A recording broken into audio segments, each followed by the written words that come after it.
Mazmur 91. Dalam lindungan Allah. Orang yang duduk dalam lindungan yang maha tinggi dan bermalam dalam naungan yang maha kuasa akan berkata kepada Tuhan, tempat perlindunganku dan kubu pertahananku, Allahku yang kupercayai. Sungguh, dialah yang akan melepaskan engkau dari jerat penangkap burung, dari penyakit sampar yang busuk. Dengan kepaknya, ia akan menudungi engkau, di bawah sayapnya engkau akan berlindung. Kesetiaannya ialah perisai dan pagar tembok. Engkau tak usah takut terhadap kedahsyatan malam, terhadap panah yang terbang di waktu siang, terhadap penyakit sampar yang berjalan di dalam gelap, terhadap penyakit menular yang mengamuk di waktu petang. Walau 1.000 orang rebah di sisimu dan 10.000 di sebelah kananmu, tetapi itu tidak akan menimpamu. Engkau hanya menontonnya dengan matamu sendiri dan melihat pembalasan terhadap orang-orang fasik. Sebab Tuhan ialah tempat perlindunganmu, yang maha tinggi telah kau buat tempat perteduhanmu. Malapetaka tidak akan menimpa kamu, dan tulah tidak akan mendekat kepada kemahmu. Sebab malaikat-malaikatnya akan diperintahkannya kepadamu untuk menjaga engkau di segala jalanmu. Mereka akan menatang engkau di atas tangannya, supaya kakimu jangan terantuk kepada batu. Singa dan ular tedung akan kau langkahi, engkau akan menginjak anak singa dan ular naga. Sungguh, hatinya melekat kepadaku, maka aku akan meluputkannya, aku akan membentenginya, sebab ia mengenal namaku. Bila ia berseru kepadaku, aku akan menjawab. Aku akan menyertai dia dalam kesesakan, aku akan meluputkannya dan memuliakannya. Dengan panjang umur akan kukenyangkan dia, dan akan kuperlihatkan kepadanya keselamatan daripadaku. Pentakosta ketiga. 1. Pentakosta ketiga adalah pencurahan Roh Kudus yang sangat dahsyat di zaman ini, melebihi yang terjadi di Azusa Street. 2. Pentakosta ketiga akan mengakibatkan penuaian jiwa yang terbesar dan yang terakhir sebelum Tuhan Yesus datang kembali. 3. Pentakosta ketiga akan membangkitkan generasi Yeremia, yaitu anak-anak muda yang dipenuhi Roh Kudus, cinta mati-matian kepada Tuhan Yesus, tidak kompromi terhadap dosa, dan akan bergerak untuk memenangkan jiwa. 4.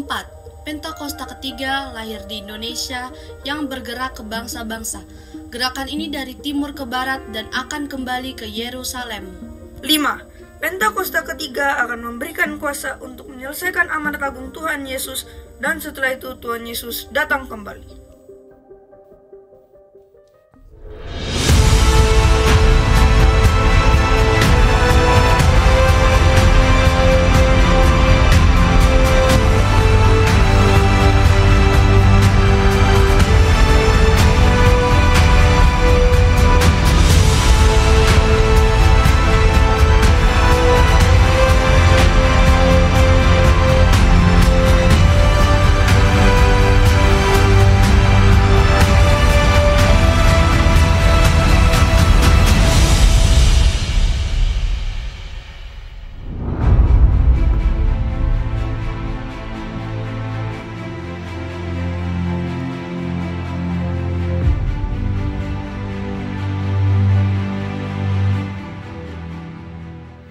Shalom Bapak Ibu yang dikasihi Tuhan Yesus.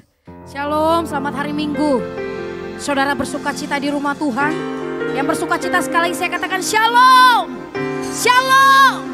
Ketika kata shalom diucapkan, saya percaya damai sejahtera dari tempat ini memberkati setiap pujian penyembahan yang kita naikkan. Percaya, katakan amin. Haleluya. Yahweh Rafa Elohim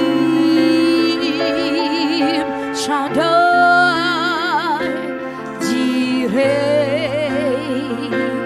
Adonai se manifestará.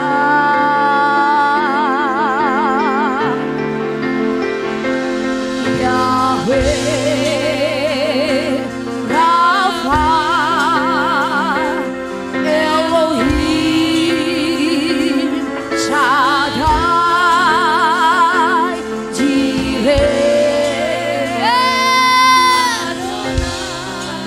se manifestará.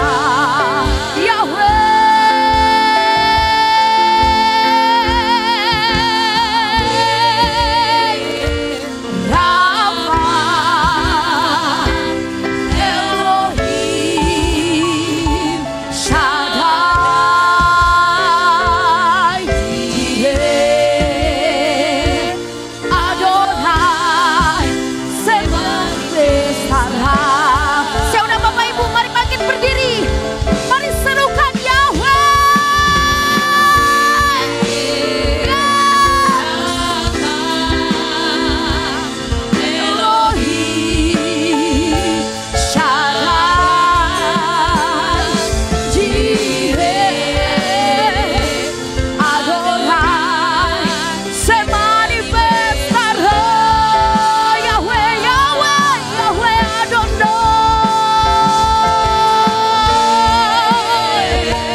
Tuhan,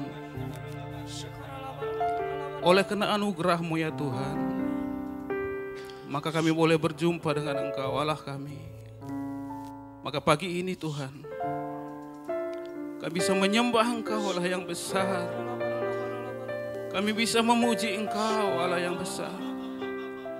Bukankah kami sedang berhadapan dengan Allah yang maha tinggi? Ini ibadah bukan ibadah yang sekedar rutin ya Bapa. Ini saatnya kami menyembah Engkau Allah yang benar. Dalam penyembahan kami ya Tuhan, nyatakan kuasa-Mu. Dalam penyembahan kami ya Tuhan, nyatakan kuasa-Mu. Karena Engkau lah alasan kami datang ke tempat ini. Biarlah kami meninggalkan semua yang di belakang kami ya Tuhan. Dan kami mau memandang Allah yang ajaib di tengah-tengah kami. Bapa, terima kasih Tuhan untuk kesempatan ini. Kau yang menjagai bangsa kami, melindungi bangsa kami ya Bapa. Kami mengucap syukur Tuhan. Kami berdoa Tuhan melalui presiden kami. Wakil presiden kami Tuhan. Semua para menteri, TNI, Polri Tuhan. Bahkan bagian legislatif Tuhan. Yudikatif Tuhan. Bahkan sampai ke pemerintahan daerah Tuhan. Gubernur, bupati, wali kota Tuhan. Lurah bahkan sampai ke RT RW Tuhan. Tuhan lawat bangsa kami Tuhan. Kami serahkan semua perangkat ini dalam tangan-Mu ya Bapa. Biarlah lawatan Tuhan terjadi Tuhan. Dan lawatan Tuhan membuat mereka akan takut akan Tuhan. Dan kami berdoa Tuhan. Melalui semua perangkat ini. Bangsa kami boleh mengalami Tuhan. Bapa di surga, terima kasih Tuhan. Untuk pemilu yang sudah berlangsung. Biarlah sampai pengumuman pemenang Tuhan sertai bangsa kami. Bahkan sampai ditetapkannya presiden bagi bangsa ini. Tuhan tetap beracara, Tuhan tetap intervensi dengan kekuatan kuasa Tuhan. Kami patahkan semua roh-roh kekacauan. Kami hancurkan semua rancangan-rancangan jahat di dalam nama Yesus Kristus. Dan kami lepaskan kuasa daripada Tuhan. Berikan damai sejahtera di bangsa kami. Ya Tuhan, kami mengucap syukur Tuhan, hari ini kami beribadah. Berkati dan lawat kami ketika ibadah Tuhan. Bahkan ketika hamba-Mu, Bapak Pendeta Agung Wicaksono Tuhan, memberikan renungan firman Tuhan. Bukan sekedar keluar dari perkataan bibir manusia biasa Tuhan. Tapi ada firman Tuhan, yaitu Roh Allah yang melawat kami melalui setiap perkataan. Dan biarlah setiap perkataan firman yang diucapkan keluar dari mulut hamba-Mu Tuhan, kami boleh tangkap itu Tuhan. Kami boleh pegang itu semuanya Bapa. Dan hidup dalam kehidupan kami, memberikan kami kemenangan demi kemenangan Tuhan.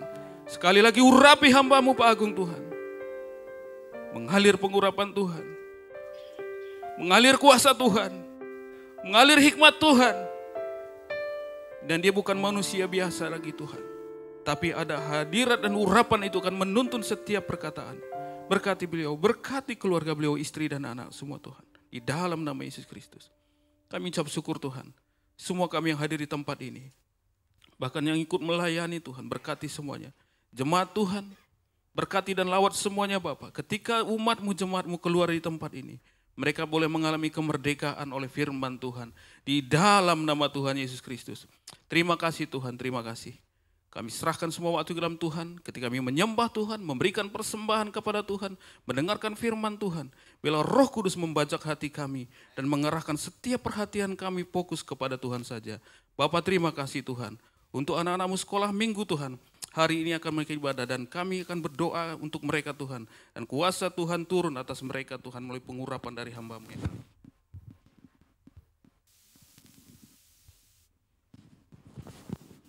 Mari Bapak Ibu sekali lagi kita boleh berdoa. Saya mengajak setiap kita boleh mengangkat tangan kita di hadapan Tuhan. Bapak biarlah pagi ini secara khusus kami berdoa buat anak-anak kami Tuhan. Generasi penerus kami yang sebentar lagi mereka akan masuk kelas sekolah minggu mereka Tuhan. Bapa Engkau lah yang membawa mereka sampai di gereja-Mu pagi ini. Engkau juga yang punya rancangan atas mereka. Sebab itu kalau kami boleh berdoa di hadapan-Mu, Bapa biarlah Engkau juga yang memberkati mereka. Kami perkatakan di dalam nama Tuhan Yesus, Engkau milik Allah, kepunyaan Allah. Engkau biji mata Allah, berharga di mata Tuhan. Berkati Tuhan. Di dalam nama Tuhan Yesus, jadikan anak-anak ini menjadi anak-anak yang perkasa di dalam Engkau. Semakin hari Roh-Mu semakin berkuasa atas mereka Tuhan. Biarkan mereka pada masanya nanti menjadi pemimpin, menjadi orang-orang yang diperhitungkan Tuhan. Di dalam nama Tuhan Yesus, berkati Tuhan, berkati sekolah mereka. Yang masih dalam perjalanan berkati juga mereka Tuhan. Di dalam nama Tuhan Yesus. Terima kasih untuk setiap papa, mama, para wali, orang tua yang membawa mereka datang ke gereja Tuhan. Bapak perhitungkan iman setiap orang tua yang ada. Biarlah Engkau yang memberkati Tuhan, mengembalikan dengan berkat kelimpahan. Cukupkan apa yang dibutuhkan setiap orang tua untuk membesarkan setiap anak-anak-Mu ini Tuhan. Kami percaya mereka akan tumbuh beda. Dan Tuhan tidak pernah buat setiap orang tua kekurangan, apalagi meminta-minta kepada dunia. Tuhan yang akan sediakan semuanya. Bapak terima kasih, berkati setiap kakak-kakak guru sekolah minggu. Apapun yang dipersiapkan, biarkan membuat anak-anak semakin mengenal Engkau Tuhan.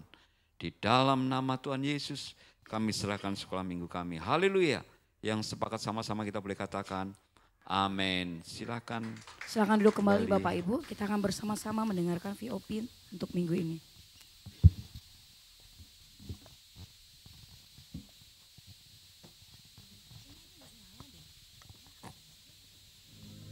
Shalom saudara. Setelah menerima Tuhan Yesus sebagai Tuhan dan Juru Selamat dalam hidup ini, firman Tuhan memberikan janji bahwa kita pasti diselamatkan. Kita dipindahkan dari dalam kegelapan ke dalam terang Tuhan yang ajaib. Perubahan status tersebut menuntut suatu perubahan dalam hidup setiap kita. Dari yang semula kita bebas untuk melakukan apapun sekehendak kita, sekarang kita perlu hidup kudus sesuai dengan kehendak Tuhan kita. Dalam Voice of Pentecost kali ini, kita akan bahas mengenai hidup kudus, mungkinkah? Setelah menjadi Kristen, umumnya orang-orang sudah tahu bahwa mereka tidak boleh lagi hidup dalam dosa. Dengan kata lain, harus hidup kudus. Permasalahannya, seringkali dalam benak setiap kita, menjalani hidup kudus berarti tidak boleh melakukan ini, tidak boleh melakukan itu, harus ini, dan harus itu. Yang daripadanya dapat dibuat satu list yang panjang dengan suatu pemikiran bahwa jika kita penuhi list tersebut, maka kita akan menjadi kudus dan berkenan pada Tuhan. Tidak ada yang salah dengan membuat daftar perintah dan larangan seperti itu. asal berdasarkan pada firman Tuhan. Orang pun perlu mengambil tindakan untuk menunjukkan imannya. Namun, tanpa disadari, hal ini mungkin menjadi sebuah penanda bahwa orang itu terlalu fokus dengan apa yang dia bisa dan harus lakukan. Dalam istilah Alkitab, ini disebut dengan mengandalkan kekuatan sendiri. Berusaha hidup kudus dengan mengandalkan kekuatan sendiri adalah paradigma lama yang salah. Jika demikian, bagaimana seharusnya kita hidup kudus? 1 Petrus 1 ayat yang ke-16 berkata, "Kuduslah kamu, sebab aku, Tuhan, kudus." Dalam ayat-ayat sebelumnya, Rasul Petrus mengingatkan tentang apa yang Allah Bapa telah lakukan bagi setiap orang percaya di dalam Kristus, yaitu melahirkan mereka kembali untuk menerima suatu bagian yang tidak dapat cemar. Jadi, perintah untuk hidup kudus bisa dilakukan karena Allah telah terlebih dahulu menguduskan kita. Inilah paradigma yang benar. Orang dengan paradigma lama akan berkata dalam hatinya, betapa sulitnya hidup kudus dan betapa gampangnya berbuat dosa. Sebaliknya, orang dengan paradigma baru akan berkata, saya ini orang yang sudah dikuduskan. Karenanya saya mencintai dan memilih perbuatan yang kudus. Perhatikan bahwa hal ini bukan berarti hidup kudus bisa dilakukan secara otomatis tanpa upaya atau perjuangan kita sama sekali. Kita tetap perlu berusaha melakukan perintah Tuhan. Kita tetap perlu dengan tegas menolak perbuatan dosa. Tetapi ada perbedaan besar antara upaya hidup kudus yang dilakukan dengan kekuatan sendiri dengan upaya yang dilakukan dengan kesadaran bahwa seseorang telah dikuduskan. Ada kisah nyata yang bisa menggambarkan kebenaran ini. E.L. Nommensen, atau yang lebih dikenal sebagai Opung Nommensen, datang ke Sumatera di abad ke-19 untuk memberitakan Injil kepada suku-suku Batak. Suatu ketika, seorang kepala suku menyambut Nommensen dan berkata, "Anda punya waktu 2 tahun untuk mempelajari adat kami dan meyakinkan kami bahwa Anda membawa pesan yang layak untuk kami dengar." Lalu, setelah 2 tahun berlalu, si kepala suku bertanya kepada Nommensen, bagaimana kekristenan berbeda dari aturan moral dan tradisi yang mereka anut. "Kami sudah tahu apa yang benar," ucap si kepala suku. "Kami juga memiliki hukum-hukum yang melarang kami mencuri atau mengambil istri sesama ataupun berbohong." Nommensen menjawab, "Itu benar adanya. Tetapi Allahku memberikan kemampuan untuk menaati hukum-hukum tersebut." Hal ini mengejutkan si kepala suku. "Bisakah engkau mengajari orang-orangku untuk hidup lebih baik?" "Tidak, saya tidak bisa," jawab Nommensen. "Tapi kalau mereka menerima Yesus Kristus, Allah akan memberikan mereka kekuatan untuk melakukan apa yang benar." Si kepala suku kemudian mengundang Nommensen untuk tinggal selama 6 bulan lagi. Dalam kurun waktu itu, Nommensen memberitakan Injil dan mengajar orang-orang di kampung tentang bagaimana Roh Kudus bekerja dalam kehidupan orang Kristen. "Kamu boleh tinggal selama yang kamu suka," ujar si kepala suku.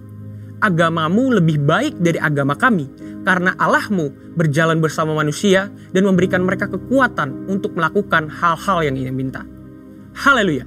Paradigma yang baru tentang apa yang Allah telah lakukan untuk kita menentukan apa yang akan kita kerjakan dalam hidup ini. Hal ini sesuai dengan yang dikatakan Dr. Stephen J. Lawson, "A high view of God leads to high worship and holy living, but a low view of God leads to trivial worship and low living." Yang berarti, pandangan yang tinggi tentang Allah akan menghasilkan penyembahan yang tinggi dan kehidupan yang kudus. Tetapi pandangan yang rendah tentang Allah akan menghasilkan penyembahan yang pura-pura dan kehidupan bermoral rendah. Saudara, untuk penjelasan lebih lengkapnya dari tim teologi kami, silakan klik link yang ada di atas atau scan QR Code yang tersedia. Tuhan Yesus memberkati.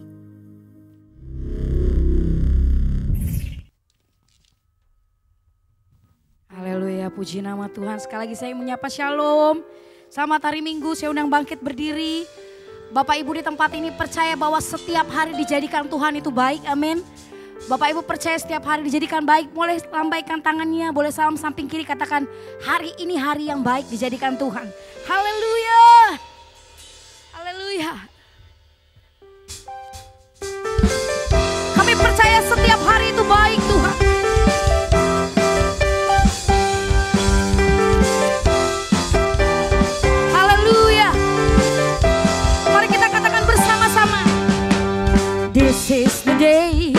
This is the day that the Lord has made, that the Lord has made.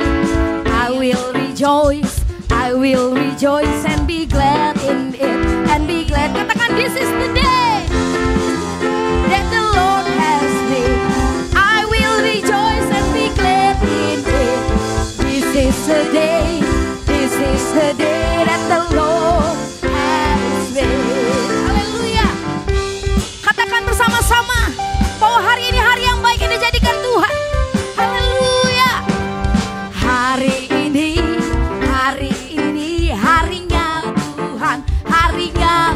Tuhan.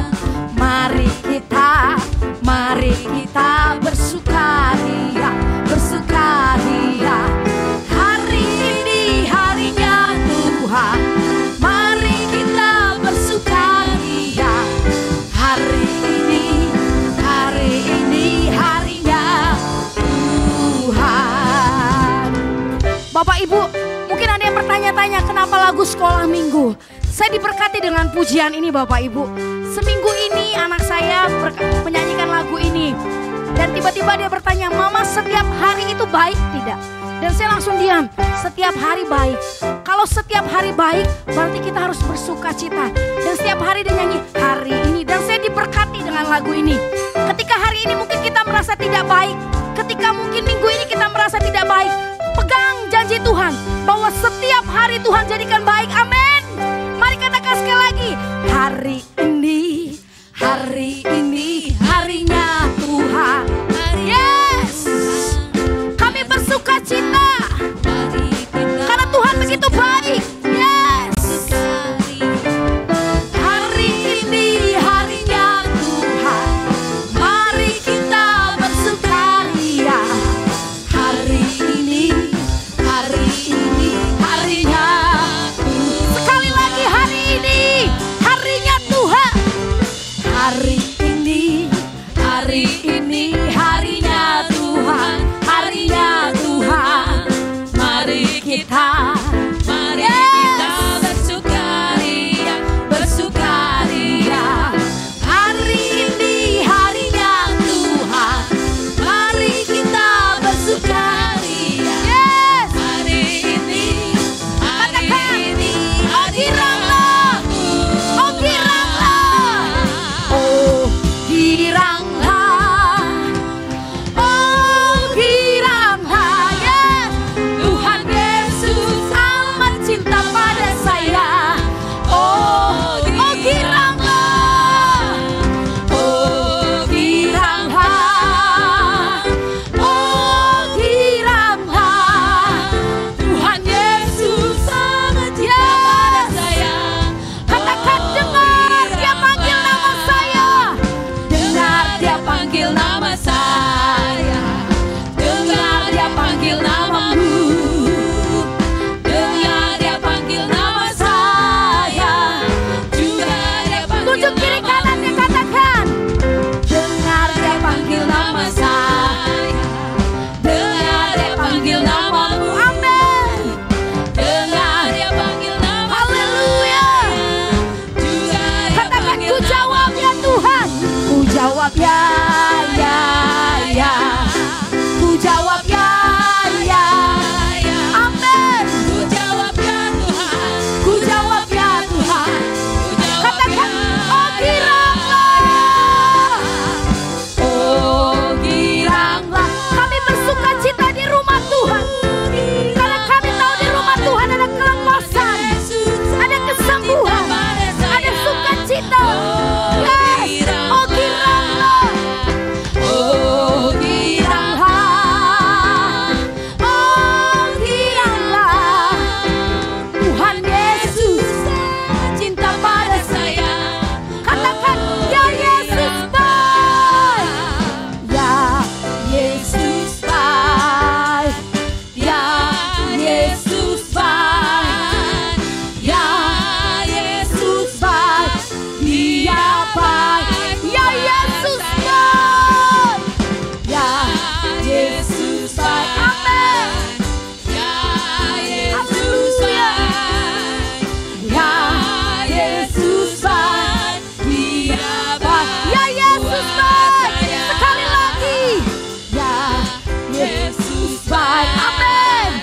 Ya Engkau baik Tuhan. Ya Yesus baik. Dia baik.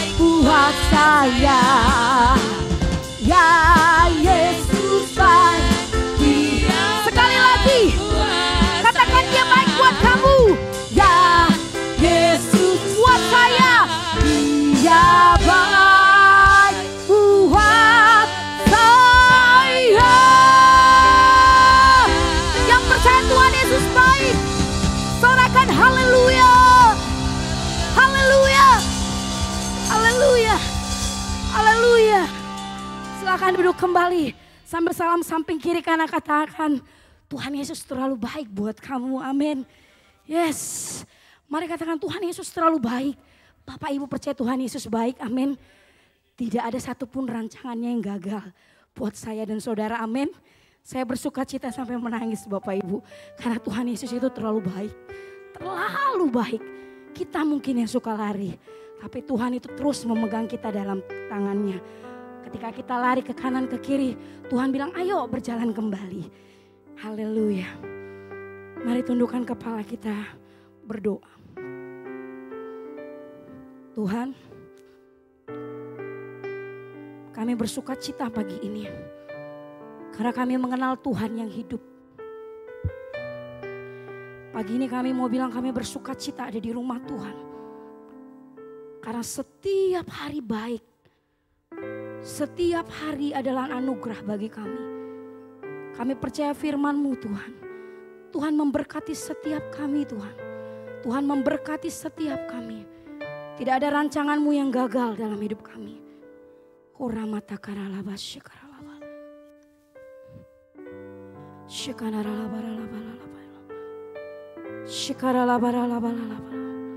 Firman Tuhan dalam Ayub 42 ayat 2 berkata, Aku tahu bahwa Engkau sanggup melakukan segala sesuatu dan tidak ada rencana-Mu yang gagal. Mari pagi hari ini saya mengajak setiap kita memperkuat iman kita. Nyatakan kepada Tuhan, kami pegang firman-Mu Tuhan. Bahwa tidak ada rencana-Mu yang gagal dalam hidup kami. Haleluya. Haleluya.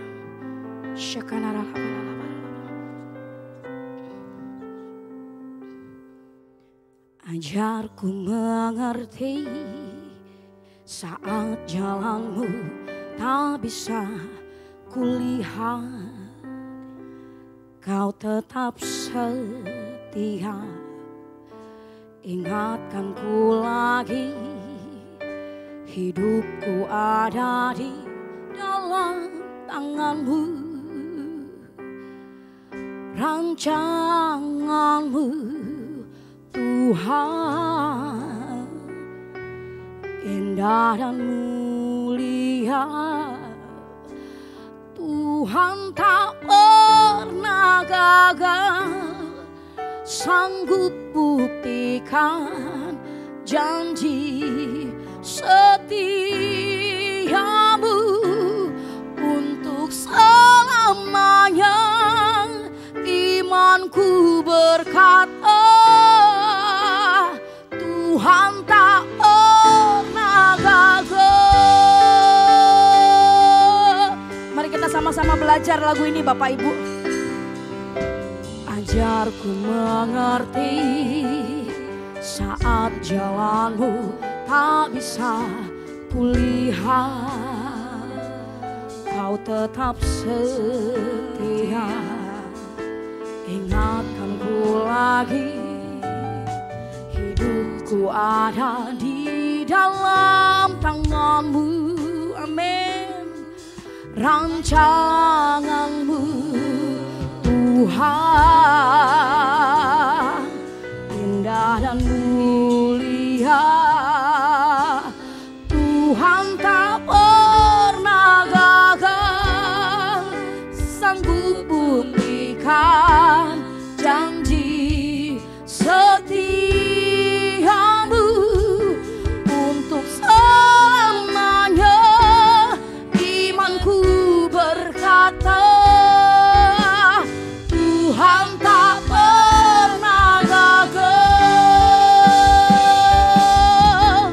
Tuhan tak pernah gagal, sanggup buktikan janji setiamu untuk selamanya. Imanku berkata,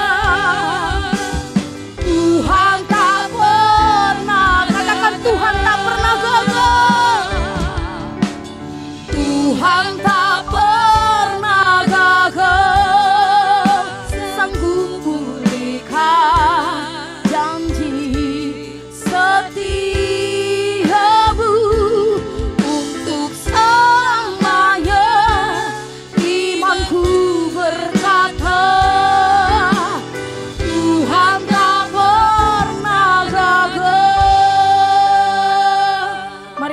saja naikkan pujian, katakan Tuhan tak pernah gagal. Tuhan tak. Ini pernyataan iman kami pagi ini Tuhan. Kami punya Allah yang hidup. Yes.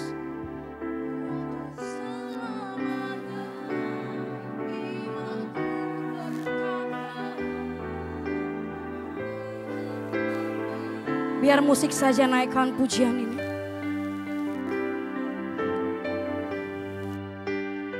Iman kami percaya kami punya Tuhan yang hidup.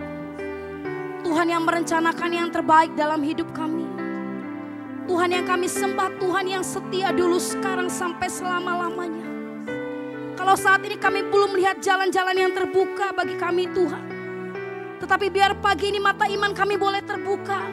Kami boleh melihat pintu-pintu yang tertutup terbuka. Kami boleh melihat rancangan-Mu yang terbaik. Biarlah pagi ini iman kami bangkit. Iman kami bangkit. Dan kami boleh melihat tidak ada rancangan Tuhan yang gagal dalam hidup kami.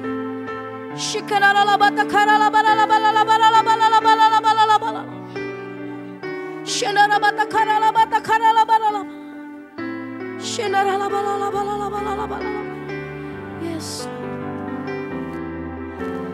Tuhan tak pernah gagal, sanggup buktikan janji setiamu untuk selamanya. Imanku berkata, yes. Dengan segenap hati kami mau menaikkan pujian, katakan Tuhan tak pernah. Ini pernyataan iman kami pagi ini Tuhan. Kami tahu kami menyembah Allah yang hidup. Untuk selamanya imanku berkata, Tuhan tak pernah gagal.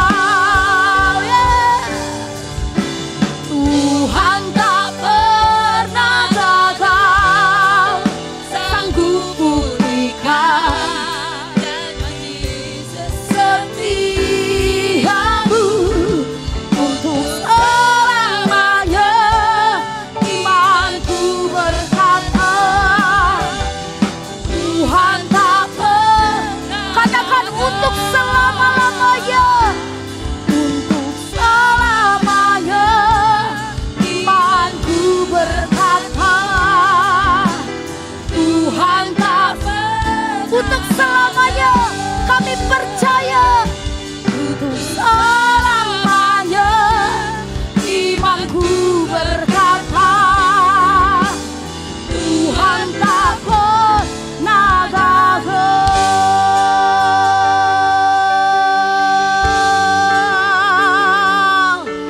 Rancangan-Mu yang terbaik, rancangan-Mu yang terbaik bagi kami. Allah yang kami sembah, Allah yang hidup, yang berikan rancangan yang terbaik bagi setiap kami. Haleluya. Dulu sekarang sampai selama-lamanya. Allah yang kami sembah, Allah yang hidup, Allah yang luar biasa, Allah yang baik, yang beri rancangan yang terbaik. Haleluya. Pagi ini kami mau bangkit. Shekindara mata kanamo, hiramata kanama yaralama sande, hiramata kanama yaralama so, hiramata kanama yaralama sande, hibomata kanama sande. Shekindara lama lama. Haleluya, haleluya, haleluya, haleluya. Hiramata kanama lama yaralama sande. Iman kami pasti. Kimbo kata kana basikira la bata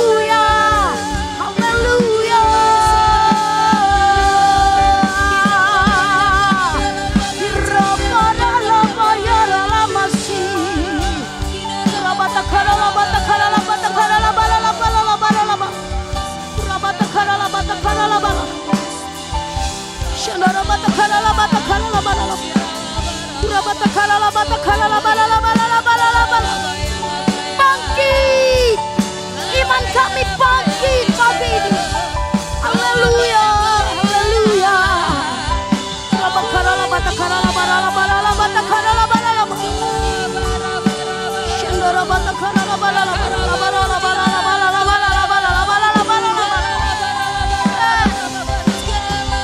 Adonai Elohim, Adonai Elohim, Yahweh Adonai Elohim, Yahweh Adonai Elohim. Kitab Adonai, Kitab Adonai, dilarang kasar. Kitab Adonai dilarang kasar. Bahwasanya kasih-Mu selamanya.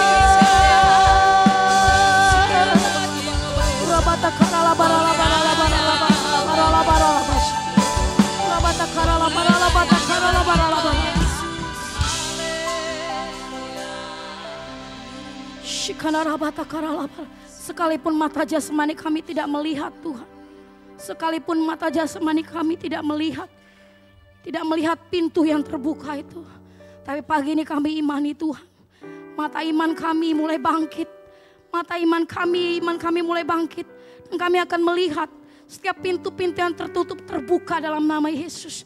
Tidak ada rancangan Tuhan yang gagal dalam hidup kami. Sejak Tuhan menenun kami dalam ibu kami, dalam kandungan ibu kami, Tuhan sudah merencanakan rancangan yang terbaik. Tidak ada satupun rancangan-Mu yang gagal. Biarkan mata kami terus tuju kepada Tuhan. Syekanalah pegang tangan kami Tuhan. Terus pimpin kami Tuhan. Biar hidup kami boleh melekat sama Tuhan. Dan kami boleh melihat setiap rancangan Tuhan yang terbaik. Dan kami boleh melihat bahwa Tuhan Yesus baik. Kehidupan kami ini ada karena Tuhan. Mari sekali lagi kita katakan pujian ini. Tuhan. Amin.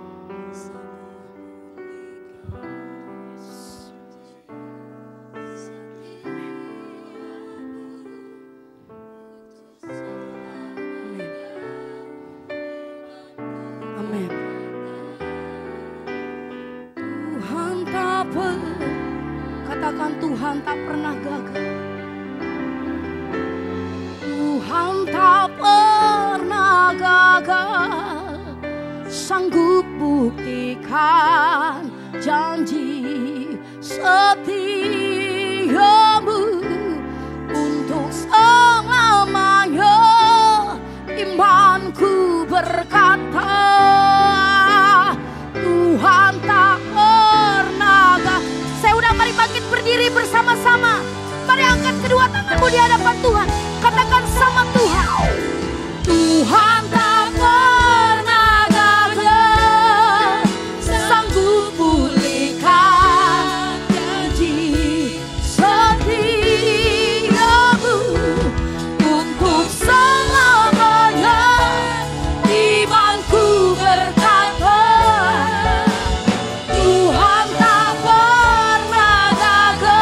Tuhan tak pernah gagal. Tuhan tak pernah gagal. Tuhan tak pernah gagal. Sanggup pulihkan janji setiamu untuk selamanya. Iman kami berkata Tuhan. Mari sekali lagi katakan, Engkau tak pernah gagal. Tuhan tak pernah gagal. Ya, amin. Janji setiamu untuk selamanya. Imanku berkata Tuhan tak pernah gagal. Untuk selamanya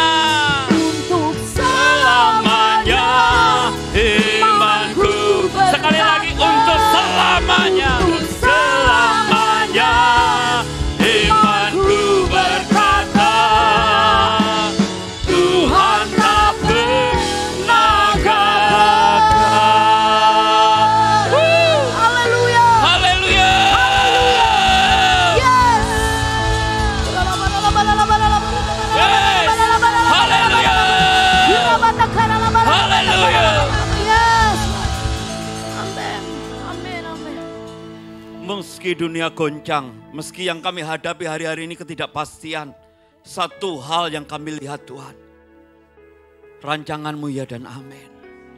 Engkau tidak pernah gagal. Bapak Ibu, adakah hari-hari ini di antara kita yang sedang menghadapi kehidupan yang berat? Adakah di antara kita yang hari-hari ini kita ada di persimpangan jalan? Benarkah Engkau Tuhan yang Maha Besar? Adakah hari-hari ini kita yang sedang bimbang? Bapak Ibu sedang mengalami kecemasan. Bapak Ibu mungkin sedang mengalami beban yang berat. Bapak Ibu mungkin melihat tidak ada orang yang peduli lagi. Hari-hari ini mungkin kau sedang melihat Tuhan, di mana masa depan itu? Di mana pengharapan itu? Hari ini saya mau kasih tahu di tempat ini. Percayalah Tuhan tidak pernah gagal. Hidup kita milik Tuhan. Bapak Ibu, saya sering mengalami. Ada satu titik saya berkata, Tuhan, rasanya saya bangun itu menjadi lebih berat. Bangun tidur Bapak Ibu. Tapi ketika saya paksa tidur, saya pun tidak bisa menikmati.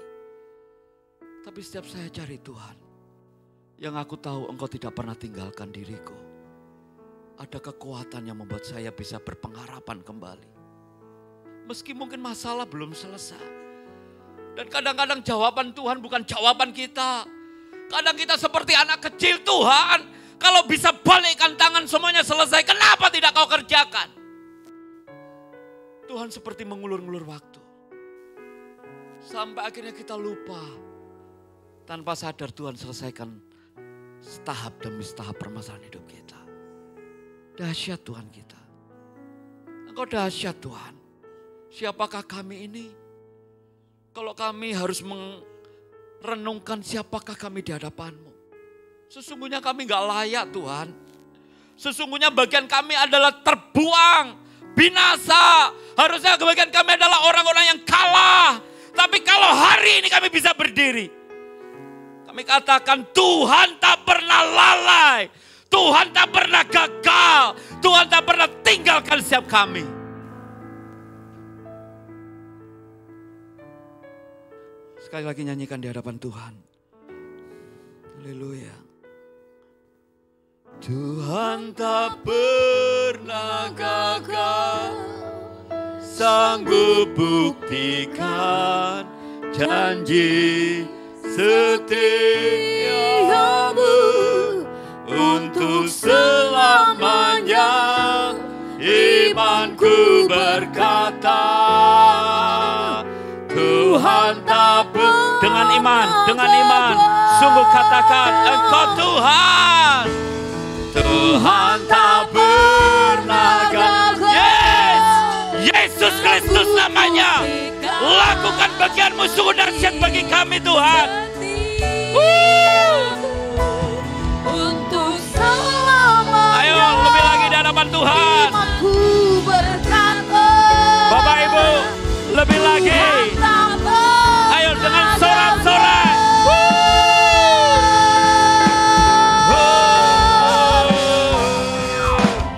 Tuhan tak pernah gagal, sanggup buktikan janji setiamu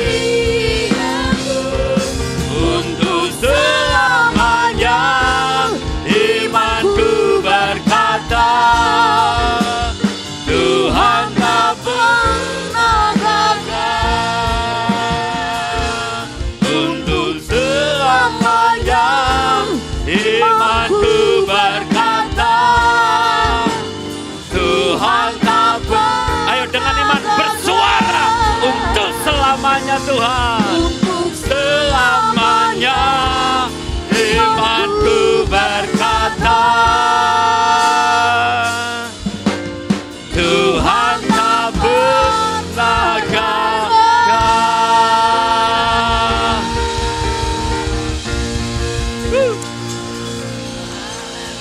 Haleluya. Yes. Amin. Yang sepakat dan percaya katakan amin. Haleluya. Di Tuhan. Haleluya. Bapak Ibu jangan duduk dulu. Bapak Ibu merasa Tuhan hari-hari ini nyata, semakin nyata dalam hidup kita. Amin. Saya mau kasih pengertian gini Bapak Ibu. Kita ini kalau percaya Yesus sungguh-sungguh, engkau orang-orang istimewa. Sesuatu yang istimewa itu harganya mahal Bapak Ibu, betul? Martabak istimewa itu harganya mahal. Kenapa istimewa? Berkat Tuhan itu yang kau terima, bukan berkat kaleng-kaleng Bapak Ibu. Tahu nggak artinya apa? Yang dunia cari Tuhan berikan buat kita. Bukan berkat diskonan. Bukan berkat yang terbuang. Yang dunia cari Tuhan berikan. Saya mengalami. Itu yang pertama. Yang kedua saya mau katakan tempat ini. Hidupmu tidak tergantung dengan apa yang terjadi dengan dunia ini. Tuhan punya tracknya sendiri. Walaupun tidak kelihatan. Karena saya mau katakan kenapa berjalan dengan iman itu gak nyaman. Sesungguhnya yang gak nyaman itu daging kita Bapak Ibu. Setuju? Roh kita menikmati kok. Bener gak? Daging ini loh yang sering berkata, aduh saya takut. Saya khawatir. Akhirnya kita bersungut-sungut. Padahal ketika kita intim dengan Tuhan. Apapun kondisi kita. Rasanya menyembah Tuhan itu tidak bisa dibatasi. Saya mengalami. Sebab itu saya bersaksi di tempat ini. Katakan kanan kiri kita, hei Allah kita dahsyat. Berikan tepuk tangan buat Allah kita yang dahsyat. Silakan duduk Bapak Ibu yang terkasih. Terima kasih memusik. Bapak Ibu di waktu saya yang terbatas, saya pengen kita sama-sama merenungkan firman Tuhan. Saya ambil di dalam Mazmur pasal 1, Bapak Ibu pasti sudah pernah baca ini. Mazmur pasal 1 ayat 1 sampai 3 Bapak Ibu. Kita baca ayat 1 sampai 3. Sudah semuanya? Oke, kita baca sama-sama dari layar ya Bapak Ibu ya. 1 sampai 3. 1, 2, 3. Berbahagialah orang yang tidak berjalan menurut nasihat orang fasik, yang tidak berdiri di jalan orang berdosa, dan yang tidak duduk di dalam kumpulan pencemooh. Ayat 2. Tetapi yang kesukaannya ialah Taurat Tuhan. Dan yang merenungkan Taurat itu siang dan malam. Ayat 3. Ia seperti pohon yang ditanam di tepi aliran air, yang menghasilkan buahnya pada musimnya. Dan yang tidak layu daunnya, apa saja yang diperbuatnya berhasil. Amin. Saya beri judul, tema renungan kita hari ini adalah hidup oleh iman. Bapak Ibu perhatikan ya ayat 1 dan 2 ya, saya baca ya. Berbahagialah orang yang tidak berjalan menurut nasihat orang fasik. Yang tidak berdiri di jalan orang berdosa, dan yang tidak duduk di dalam kumpulan pencemooh. Tetapi yang kesukaannya Taurat Tuhan. Dan yang merenungkan Taurat itu siang dan malam. Saya merenung gini loh Bapak Ibu, ini suatu kondisi yang kontradiktif, bertolak belakang. Merenungkan firman Tuhan. Sementara dalam kenyataan hidup yang kita temui, orang-orang itu. Orang fasik, orang berdosa, pencemooh. Bapak Ibu tahu orang fasik? Orang fasik itu orang yang berdosa tapi tidak mengakui bahwa dia berdosa. Aneh kan? Kenapa tidak mengakui dia berdosa? Karena dia tidak percaya Tuhan. Namanya dosa datangnya dari Tuhan aja. Karena tidak percaya Tuhan, sehingga dia tidak takut kepada Tuhan.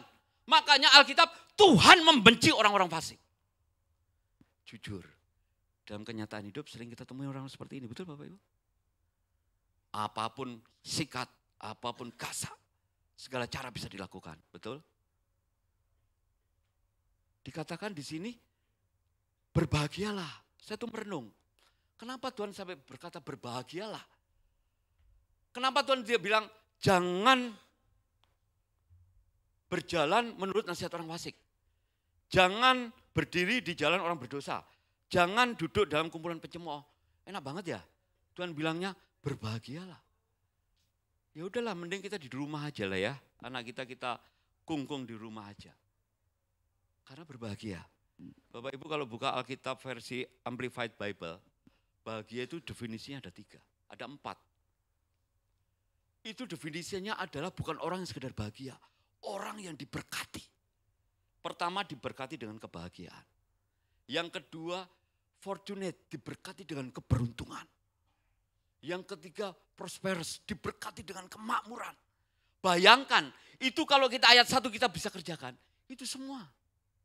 Dahsyat enggak Bapak Ibu? Mending kita enggak usah kerja kali ya. Ngungkung diri aja di rumah. Biar nggak ketemu dengan orang fasik, orang berdosa, orang pencemooh. Yang keempat, itu patut ditiru. Wih, dahsyat. Tapi kenyataan hidup tidak seperti itu. Betul Bapak Ibu? Kan dikatakan di sini, berbahagialah yang tidak berjalan.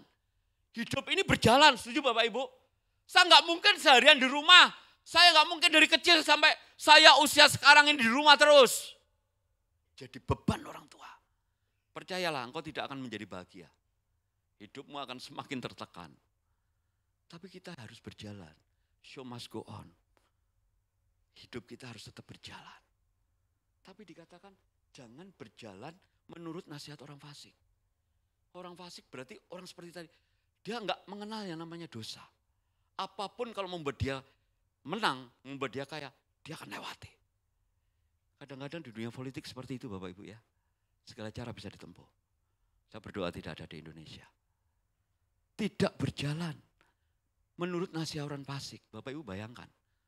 Nasihat, counsel. Jadi kita punya penasehat. Bagaimana kalau kita berbisnis dengan orang seperti itu? Bagaimana kalau kita membangun keluarga, mendengarkan nasihat orang seperti itu? Bagaimana kalau kita bekerja sekitar kota orang-orang seperti ini? Ini baru orang fasik. Gampang gak Bapak Ibu? Karena sulit, makanya Tuhan kasih reward, berbahagialah engkau yang bisa mengerjakannya. Amin. Belum lagi orang berdosa. Apa bedanya orang fasik dengan orang berdosa Bapak Ibu? Di mata Tuhan orang fasik itu kan, dibenci Tuhan habis-habisan. Bapak Ibu nanti kalau baca di Alkitab, itu di dalam Amsal 15 ayat 9, jalan orang fasik adalah kekejian bagi Tuhan. Loh, keji. Tidak hanya dosa, Tuhan itu menganggap itu satu kekejian. Artinya itu sudah, kalau orang tua marah itu udah diubun-ubun Bapak Ibu marahnya itu, udah paling tinggi itu. Itulah Tuhan memandang jalan orang fasik. Jahatnya minta ampun. Tetapi siapa mengejar kebenaran dikasihi Tuhan. Amsal 15 ayat 9 Bapak Ibu. Nah, tidak berjalan menurut nasihat orang fasik. Tidak, yang kedua, tidak berdiri di jalan orang berdosa. Berdiri di jalan orang berdosa itu, orang berdosa itu Bapak Ibu, bedanya dengan orang fasik. Orang berdosa itu dia percaya siapa Tuhannya. Bapak Ibu masih ingat perumpamaan penabur, benih yang ditabur. Pertama ditabur di mana Bapak Ibu? Di pinggir jalan, betul ya. Yang kedua ditabur di tanah yang berbatu. Yang ketiga ditabur di semak-semak. Yang keempat ditabur di tanah yang baik, tanah yang subur. Di antara keempatnya mana yang akhirnya menghasilkan buah? Tanah yang subur. Bapak Ibu, orang berdosa itu dia udah tahu siapa Tuhannya. Tapi dia hanya terjebak agamawi. Urusan agama, urusan ibadah adanya di gereja. Urusan dunia lain lagi. Bapak Ibu pernah ketemu orang seperti ini? Ya udahlah, kita nggak usah menghakimi Bapak Ibu ya. Banyak yang jelas. Yang ketiga, jangan duduk di dalam kumpulan pencemooh. Bapak Ibu duduk dalam kumpulan. Kalau bahasa Ibraninya tradisi Yahudi, kalau kita bisa duduk seperti itu, kita ini bergaul erat dengan mereka. Bapak Ibu pernah lihat kan ketika Yesus makan bersama pemungut cukai, ya kan? Tokoh-tokoh agama menghujat Yesus. Siapakah dia duduk dengan kumpulan orang berdosa? Jadi duduk di dalam kumpulan pencemooh itu kita bergaul akrab. Sudah tahu mereka, pencemooh itu kan orang yang selalu menganggap dirinya paling benar, betul Bapak Ibu? Sehingga yang lain yang tidak sesuai dia dianggap salah. Dia cemooh, dia cela, dia hujat. Jadi merasa paling benar. Semuanya dianggap salah. Susah apa gampang menghindari 3 orang seperti ini Bapak Ibu di dunia ini. Itulah realita kehidupan kita. Dunia tidak semakin baik. Bukan berarti tidak ada orang saleh, orang seperti Ayub. Bapak Ibu, orang-orang seperti kita di gereja banyak juga di luar. Tapi kenyataan hidup yang sering kita hadapin, orang-orang seperti ini. Sehingga Tuhan katakan berbahagialah kalau kita bisa melakukannya. Enggak gampang. Tapi itu firman Tuhan. Realita kehidupan. Bandingkan dengan ayat yang kedua Bapak Ibu. Tetapi yang kesukaannya ialah Taurat Tuhan. Dan yang merenungkan Taurat itu siang dan malam. Hadiahnya apa? Ayat 3. Ia seperti pohon yang ditanam di tepi aliran air. Yang menghasilkan buahnya pada musimnya dan yang tidak layu daunnya apa saja yang diperbuatnya berhasil. Saya mikir gini, mending anak saya sekolahkan Alkitab aja deh. Biar tiap hari kesukaannya merenungkan firman Tuhan. Meski itu mungkin tugas sekolah. Bapak Ibu betul seperti itu? Karena ayat 2 yang kesukaannya firman Tuhan. Bapak Ibu, ayo kita pause ya. Yang pertama kesukaannya firman Tuhan. Bapak Ibu di sini ada yang baca Alkitab setiap hari? Angkat tangan. Saya boleh absen? Saya mau tanya, Bapak Ibu kenapa baca Alkitab setiap hari? Hobi, kebiasaan, atau Bapak Ibu suka? Ayo jujur. Suka itu artinya gini loh Bapak Ibu. Pertama, delight. Ada apa ya? Delight itu artinya saya senang. Saya itu gembira ketika saya membacanya. Bapak Ibu kalau nonton, saya suka itu kalau TV itu siarannya adalah Cak Lontong gitu kan ya. Suka saya, hanya lucu gitu Bapak Ibu ya. Tapi kalau udah ceritanya itu gosip-gosip gitu, ya saya jarang sekali nonton TV. Hampir TV saya putar untuk nonton YouTube aja gitu ya. Setiap kita punya kesukaan, betul Bapak Ibu. Saya nggak bisa membanding-bandingkan, suami istri pun kesukaannya beda, betul?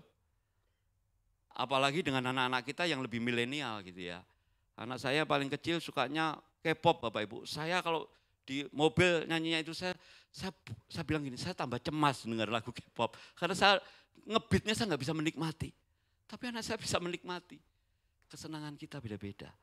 Tapi Alkitab katakan ketika engkau suka, definisi pertama, engkau berarti senang merenungkan Taurat Tuhan. Katakan amin. Yang kedua ada desire, ada keinginan, ada hasrat. Bapak Ibu baca Alkitab disuruh, apalagi yang anak-anak kecil, anak-anak muda, Pak dikul di absen, saya harus baca. Ya enggak ada yang salah Bapak Ibu, daripada kita dengerin gosip lebih baik baca Alkitab walaupun dipaksa, betul. Tapi pada titik engkau belum menemukan itu suka yang menimbulkan saya haus akan Tuhan. Nanti kita enggak bisa merenungkan loh Bapak Ibu. Bapak Ibu mohon izin yang suami istri. Kenapa Bapak Ibu memutuskan pasangan hidup Bapak Ibu kanan kiri Bapak Ibu?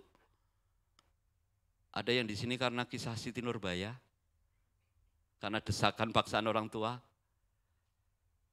Saya menikah pada istri dengan istri saya, itu dengan sukarela, dengan hati yang suka Bapak Ibu. Sehingga saya meminta kepada orang tuanya. Karena saya suka, saya jatuh hati. Betul nggak Bapak Ibu? Karena saya jatuh hati, saya terbuai dengan cinta.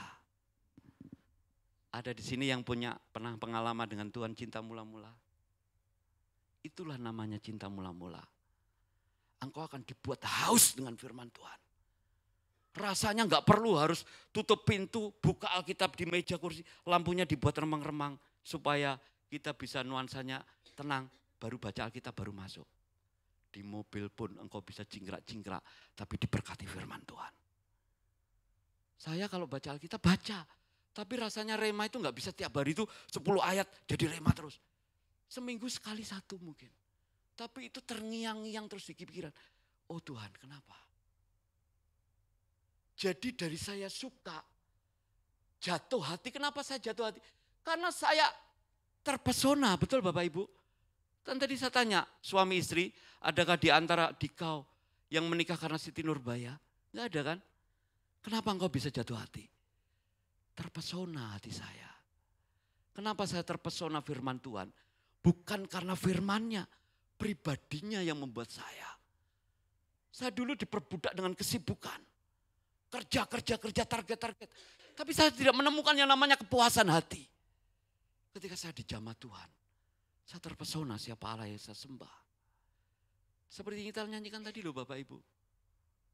Betul Bapak Ibu? Ketika saya terpesona, saya jatuh hati. Ketika saya kejar, saya memiliki cinta. Terbuai dengan cinta. Cinta itu buta, betul Bapak Ibu? Yang buta bukan cintanya sebenarnya, kitanya aja yang gak kendali gitu kan Bapak Ibu ya.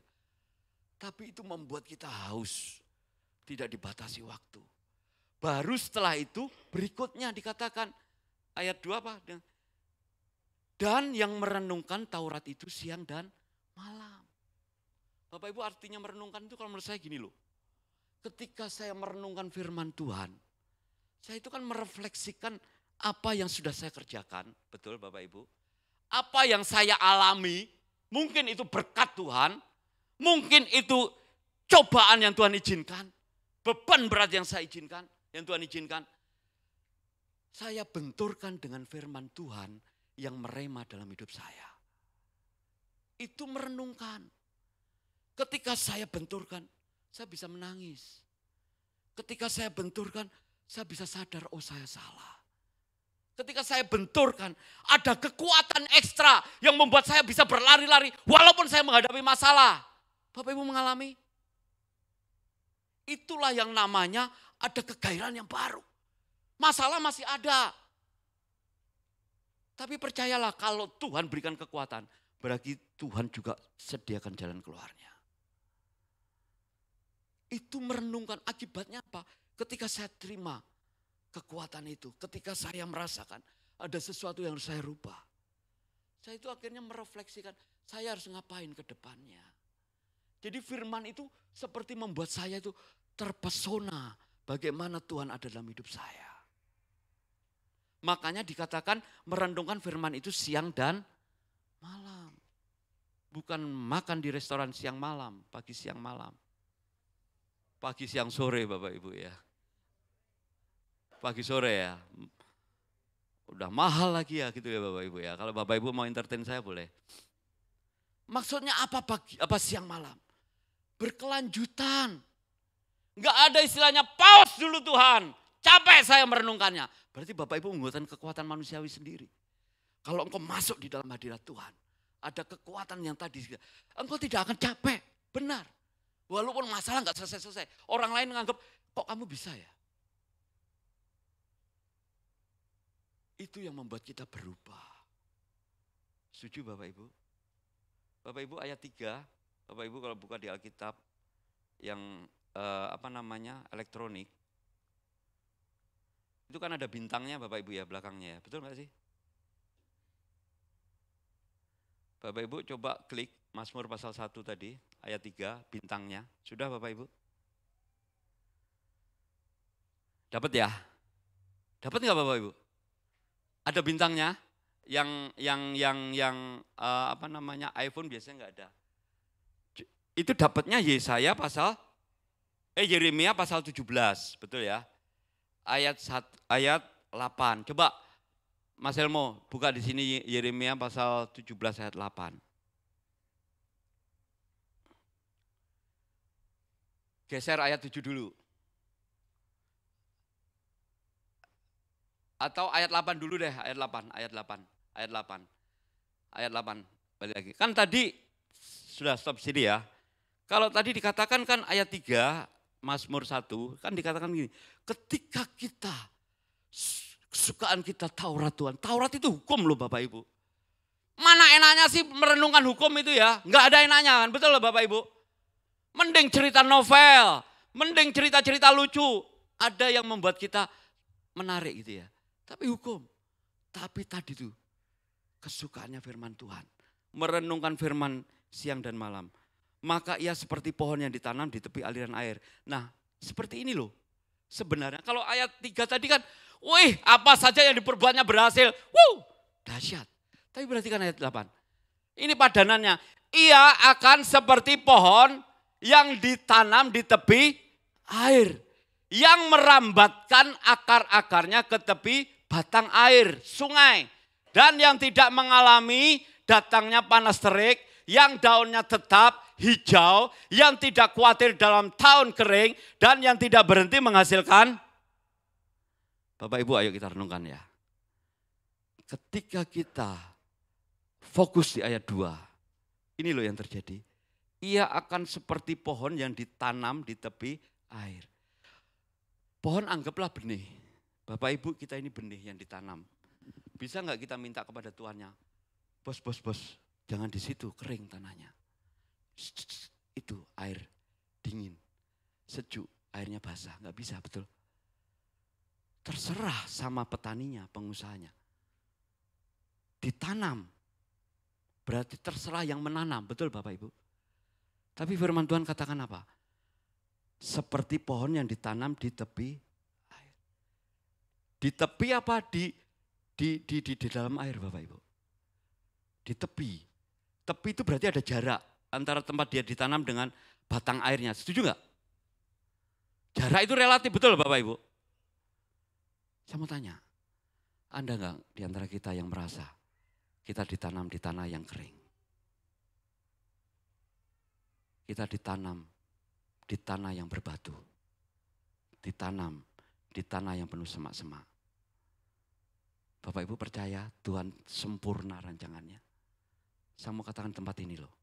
Apapun tanah di mana kita ditanam Tuhan. Kalau engkau percaya, maka Tuhan akan tanam kita di tepi air. Tapi perhatikan, supaya kita mendapatkan airnya, ada bagian kita yang merambatkan akar-akarnya ke tepi batang air. Bapak Ibu, sesubur apapun tanah di mana benih itu ditanam, benih itu tidak akan tidur nyenyak seperti kita tidur kelelapan. Sekali dia jatuh kepada tanah, untuk dia bisa hidup, pilihannya dalam hidupnya dia sendiri. Dia mau terlena dengan segala bebannya, sehingga dia lupa untuk merambatkan akar-akarnya, maka cepat atau lambat dia akan mati. Tapi kalau dia sadar bahwa saya ditanam di tepi air, tapi ada bagian saya untuk merambatkan akar-akarnya, saya percaya saya tidak salah ditanam Tuhan. Ngerti Bapak Ibu maksud saya? Ada usaha bayar harga yang harus tetap kita kerjakan. Enggak ada kita yang tidak punya masalah, setuju Bapak Ibu? Ada yang dia di sini kecil, lahir sempurna, muda, kaya raya, tua, foya-foya, mati masuk surga? Tidak ada. Itu menyesatkan ilmu yang seperti itu, pengajaran seperti itu. Karena Tuhan ajarkan ini, yang Tuhan pastikan bahwa kita ditanam di tanah yang tepat. Maksudnya tepat apa? Di tepi air. Tidak ada kata-kata saya di padang gurun, tidak ada kata saya di tanah yang berbatu. Karena Tuhan yang menanam. Tapi yang harus digarisbawahi, ada bagian kita yang harus merambatkan akar-akarnya sampai ke batang air. Inilah tantangan kita. Yang saya mau katakan di tempat ini, Tuhan tahu kapasitas kita. Kita tidak bisa membandingkan. Kok Pak, Bapak tanahnya subur, enak banget. Hari ini ditanam, besok langsung akarnya sampai air. Lah saya berbatu. Bapak Ibu, Tuhan tidak pernah salah. Katakan amin. Sampai kapan? Kita nggak tahu, di sini nggak disebut air waktunya. Apakah sampai tunas itu tumbuh? Apakah sampai nantinya waktu itu ganti musim sehingga sampai batang air, enggak disebutin. Tapi yang Tuhan janjikan, ia tidak mengalami datangnya panas terik. Bapak Ibu pernah merenungkan kenapa bangsa Israel 40 tahun bertahan di padang gurun, bisa hidup bahkan bisa membangun generasi yang baru. 40 tahun, Alkitab kan katakan kaos kakinya pun tidak rusak. Enggak pernah mandi loh Bapak Ibu. 40 tahun Bapak Ibu bisa rekomendasikan kaos kaki yang bisa dipakai berjalan 40 tahun di tanah yang panas dan dingin, tidak rusak. Dikasih makan roti mana? Bapak Ibu pernah lihat roti mana? Saya lihat sih fotonya tapi enggak pernah lihat barang aslinya. Tapi kalau katakan itu dari surga, betapa mahalnya mengimport roti dari surga turun ke bumi Bapak Ibu. Tapi Tuhan kasihkan free. Hari ini tanggalkan semua keluh kesahmu. Karena ketika engkau harus merambatkan itu, menembus batu-batu.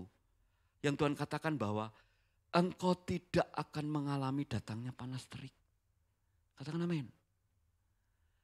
Yang daunnya tetap hijau. Tuhan itu akan cukupkan kok. Percayalah Bapak Ibu. Yang membuat kita susah mengucap syukur, selalu kita tertipu daya tarik duniawi. Pak, mereka itu enggak kerja santai-santai, di rumah apa-apa ada. Kita banting tulang. Itu pun cukup, enggak bisa nabung. Bapak Ibu, lebih dahsyat mana? Kita enggak nabung tapi kita bisa cukup. Daripada kita nabung tapi kita tidak kecukupan. Dahsyat Tuhan kan? Kita enggak nabung pun Tuhan dibuat kecukupan. Amin. Yang daunnya tetap hijau. Yang tidak khawatir dalam tahun kering. Enggak ada resepnya Bapak Ibu. Makanya tadi saya katakan di awal, berkat Tuhan itu enggak kaleng-kaleng loh. Apalagi berkat diskonan. Karena dia katakan, engkau tidak akan khawatir dalam tahun-tahun kering. Bapak Ibu ada yang takut khawatir? Saya, hamba Tuhan tidak bisa memberikan solusinya. Solusinya hanya satu yang Tuhan mau, cari Tuhan. 2024 enggak ada yang bisa kita pegang dari apa yang menjadi rekomendasinya dunia. Tapi ada satu hal yang membuat kita harusnya bisa kita pegang. Tuhan yang kita sembah. Dan yang tidak berhenti menghasilkan buah. Bapak Ibu, kalau kita sudah menghasilkan buah, buah itu yang menikmati batangnya atau orang lain Bapak Ibu? Orang ya. Kita pun kadang-kadang merasa saya ini enggak layak jadi berkat. Tapi kenapa orang lain diberkati oleh karena kehidupan saya? Menghasilkan buah itu berarti sudah menjadi berkat. Katakan menjadi berkat. Belum tentu orang kaya raya menjadi berkat, setuju Bapak Ibu? Nah, orang-orang yang bisa seperti ini, ayat 7 bisa di-scroll ke atas, Mas Elmo. Nah inilah, diberkatilah orang yang mengandalkan Tuhan, yang menaruh harapannya pada bagaimana saya bisa mengandalkan Tuhan. Balik tadi ke Mazmur pasal 1 ayat yang kedua tadi. Saya nggak bisa tiba-tiba saya menjadi orang yang kepenuhan kuasa Tuhan, nggak bisa. Ada proses, saya harus merambatkan akar saya. Saya ketika merambatkan harus tumbuh tunas. Saya harus sampai akar saya menemukan air. Ada proses. Engkau orang percaya Tuhan Yesus adalah Tuhan. Saya garanti. Kenapa Tuhan paksa hidup kita tidak pernah nyaman. Karena Tuhan ingin menguatkan otot iman kita. Sepanjang hidup kita, engkau ketika mengejar Tuhan dengan imanmu, engkau tidak pernah dibuat nyaman sama Tuhan. Tapi engkau akan terhelan-helan. Sepanjang perjalanan waktu, engkau tidak pernah dipermalukan. Sebaliknya engkau akan menjadi berkat. Karena akan banyak buah yang kau hasilkan dari kehidupanmu. Amin Bapak Ibu. Bapak Ibu, ayo kita buka ya. Bagaimana sih kehidupan orang benar? Bapak Ibu buka di dalam Mazmur pasal 92.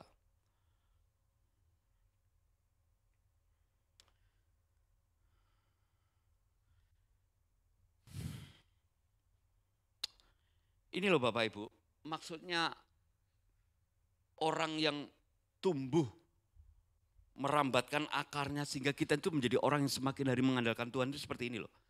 Ayat 12, Mazmur 92, ayat 12, orang benar akan bertunas itulah ya. Sudah semuanya?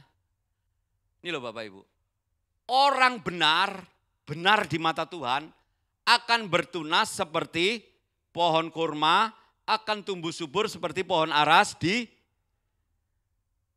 Ini pilihan loh Pak, pilihan apa top down Bapak Ibu. Ini kan gak ada pilihan ya, orang benar akan bertunas seperti pohon kurma, pohon kecambah, pohon cabai, pohon apa ya yang merambat yang gampang 2 hari ini. Bapak Ibu pasti pilihnya yang 2 hari bisa selesai gitu kan ya. Bapak Ibu kenapa? Bapak Ibu tahu pohon kurma? Pernah makan buah kurma Bapak Ibu? Buah kurma yang paling enak mereknya apa Bapak Ibu? Mejol, ya betul ya, dari mana? Mejol itu kalau Bapak Ibu browsing, saya pernah ceritakan ya di Google ya. Itu paling enak itu produksinya dari tanah Yeriko. Bapak Ibu tahu tanah Yeriko, tempatnya di mana? Depok ke utara sedikit, dekat Srengseng. Jeriko itu di tanah Israel. Bapak Ibu tahu bagaimana caranya biji kurma ditanam Bapak Ibu? Ya ini saya nggak percaya, tapi literatur yang saya baca kayak gitu ya. Jadi ini kan ditanam di tanah padang gurun, betul ya Bapak Ibu ya? Bukan ditanam di tanah daerah kampung rambutan, serengseng yang tanahnya subur-subur gitu kan ya. Jadi tanah padang pasir itu digali, ya kan? Kemudian pada kedalaman tertentu biji itu ditaruh, ditanam, habis itu ditumpuk dengan batu. Baru setelah itu diuruk dengan pasirnya. Bapak Ibu, kenapa harus pakai batu? Supaya ketika biji ini mulai bergerak untuk bertumbuh, bukan tunasnya yang keluar duluan. Tapi dipaksa supaya akarnya duluan. Bapak Ibu kalau buka biji-bijian itu kan biasanya cikal tunas itu udah ada ya, betul ya? Bapak Ibu buka biji nangka itu kan biasanya ada. Ya taruhlah kacang lah Bapak Ibu. Kalau kacang Bapak Ibu biarin itu kan di kulkas sebulan gitu kan, tiba-tiba tumbuh gitu kan ya. Muncul kan tunasnya ya. Nah, jadi menanam kurma kebalikannya. Kenapa dipaksa akarnya dulu harus tumbuh? Karena di situ nggak ada air. Sehingga ketika dia tumbuh pertama dia paksa akar. Nah akar kan tumbuhnya ke bawah bukan ke atas, betul Bapak Ibu. Menusuk ke dasar pasirnya. Dipaksa-paksa sampai ketemu yang namanya tadi itu. Aliran air tadi di dalam tanah. Sampai ketika dia ketemu mata air itu, dapatlah dia kekuatan. Nah kekuatan itulah yang membuat dia memaksa harus tumbuh tunas. Bagaimana tumbuh tunasnya? Kekuatan itu yang memaksa dia akhirnya bisa menyembul batu tadi. Sehingga muncullah tunas. Itu literatur yang saya paham. Saya nggak tahu Bapak Ibu. Beda dengan persemaian pohon kurma di Indonesia. Indonesia ini kan terkenal suburnya. Semuanya tumbuhan padang gurun pun digiring dengan cara menanam di tanah yang subur gitu kan ya. Disemai di media tanam, ditaruh bijinya tumbuh. Sebulan 2 bulan keluar tunasnya. Tapi bukan itu. Maksudnya gini loh. Di antara semua buah kurma termasuk dari Indonesia yang ditanam di tanah yang subur. Tetap yang paling lezat itu Medjool dari Jeriko. Bapak Ibu tahu tanah Jeriko? Panas kan padang gurun. Itu paling panas. Kenapa paling panas?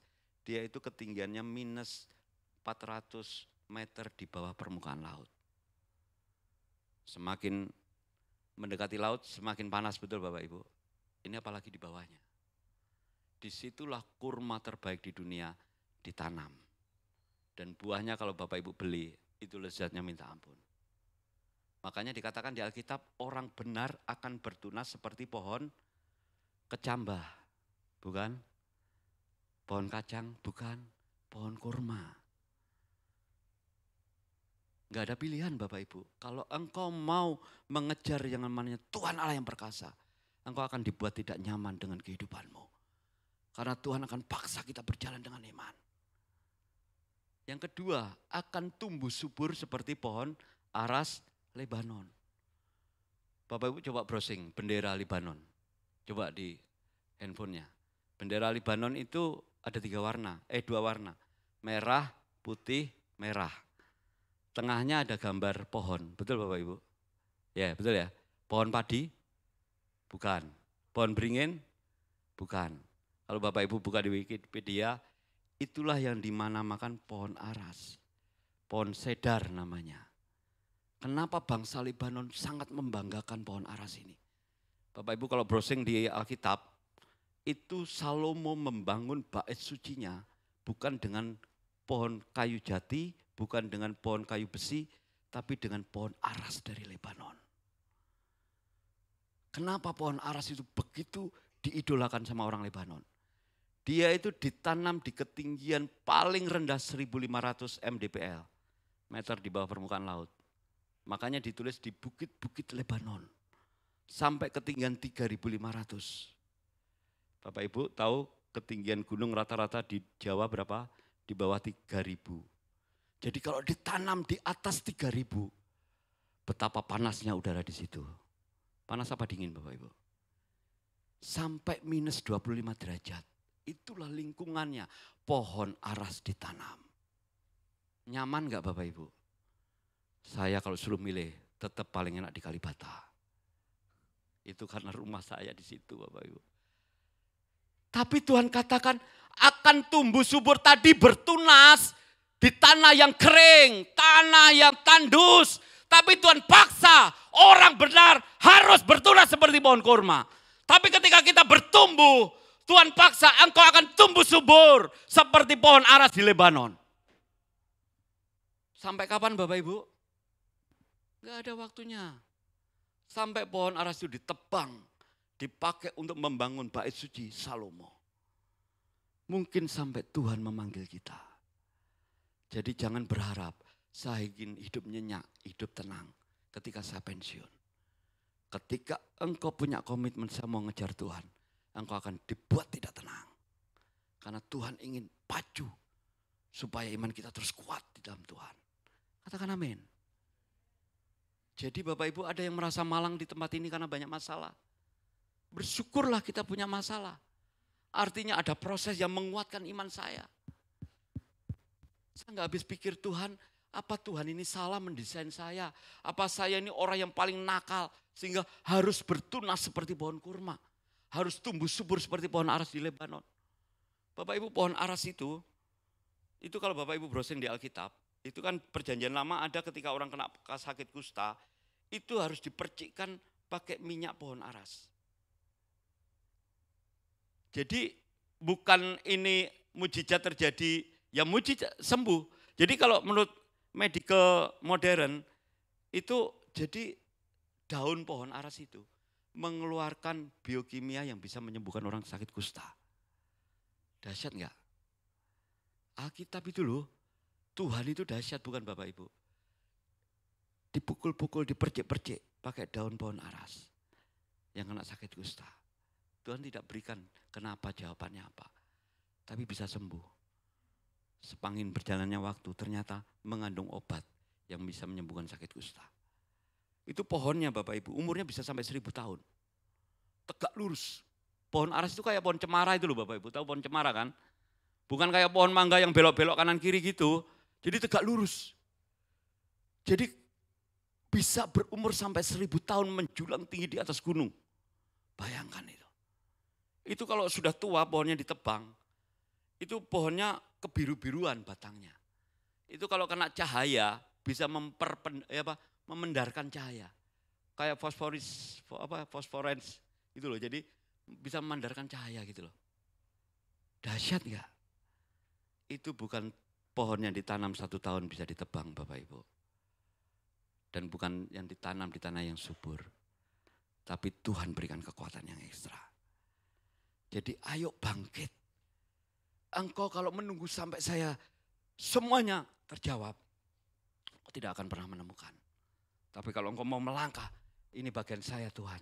Tuhan yang akan menyertai. Engkau akan muncul menjadi terang buat orang lain. Saya undang imam musik boleh maju ke depan.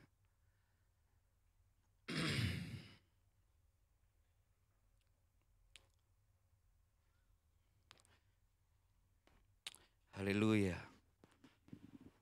Tahun 2024 baru berjalan 3 bulan Bapak Ibu. Kita tidak bisa memprediksi 9 bulan yang ke depan. Kita tidak bisa menahan sesuatu yang di luar kendali kita tidak terjadi. Yang mungkin itu membuat kita menjadi berbeban berat. Tapi satu hal yang bisa kita lakukan. Cari Tuhan, fokus kepada Tuhan. Karena rancangan Tuhan tidak dipengaruhi dengan musim yang terjadi di dunia ini.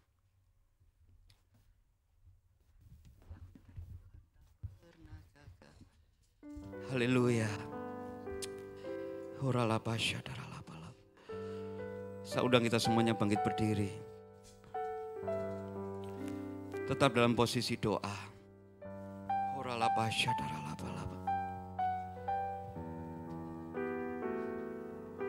Haleluya. Kalau saya boleh bertanya di tempat ini Bapak Ibu. Jujur jawab. Sesuai dengan apa yang kau sedang rasakan.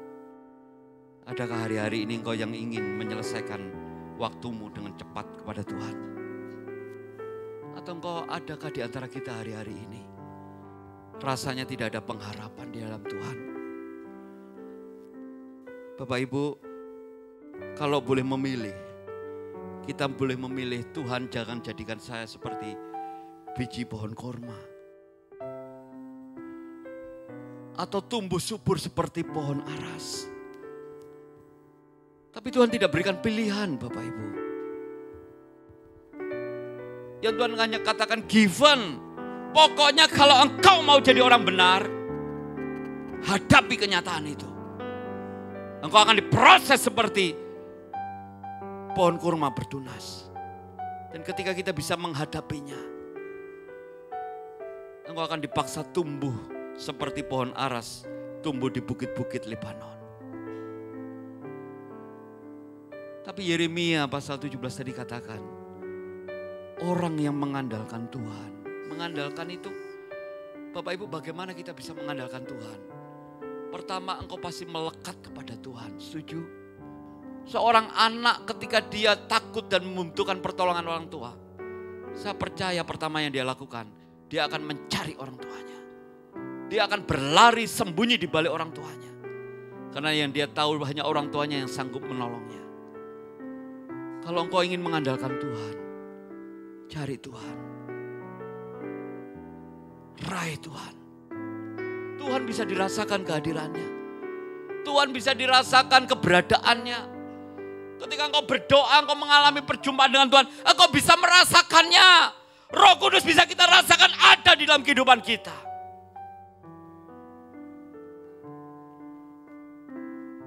Jangan menjadi lemah, apalagi putus asa. Tuhan tak pernah gagal, sanggup buktikan janji setiamu sampai selamanya. Imanku berkata, Tuhan tak pernah gagal. Katakan dengan sungguh-sungguh. Tuhan tak pernah gagal. Bangkitkan imanmu. Bangkitkan iman setiap kita. Ini kami Tuhan. Aku milikmu. Aku pilihanmu. Engkau Allah yang menetapkan kami berharga di matamu ya Tuhan. Yes. Engkau tak pernah gagal Tuhan.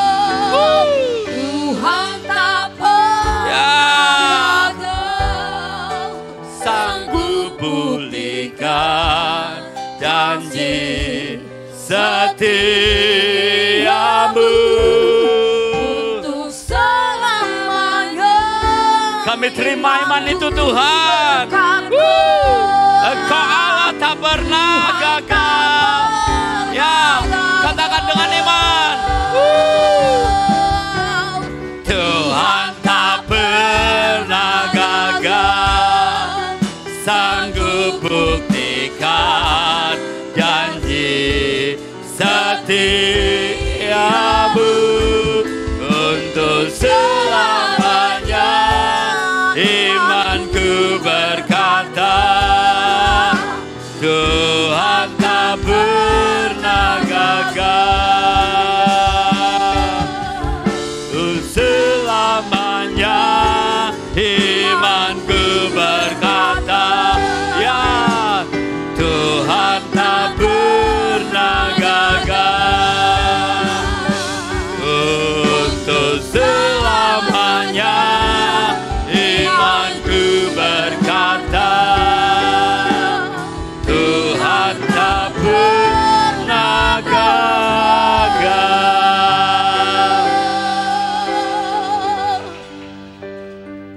Ayo Bapak Ibu melakukan tindakan profetik.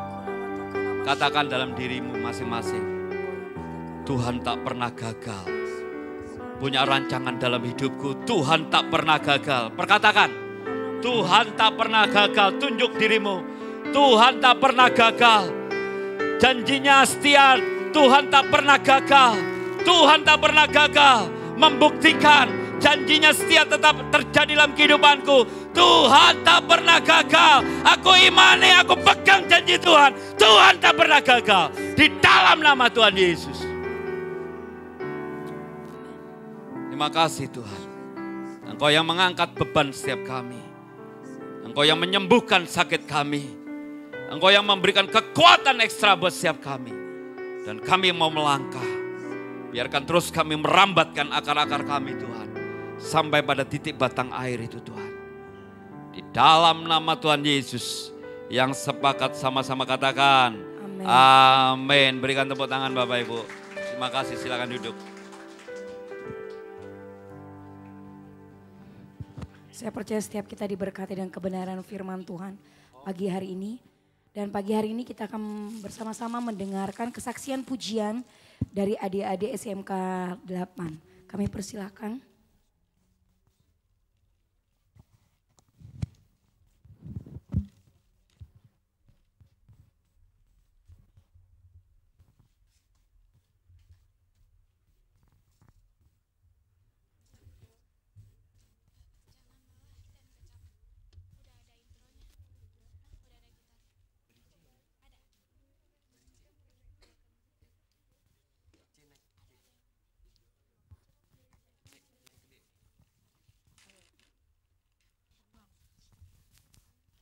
Shalom Bapak Ibu dan saudara yang terkasih. Ya, kami dari SMK Negeri 8 Jakarta akan persembahkan sebuah pujian.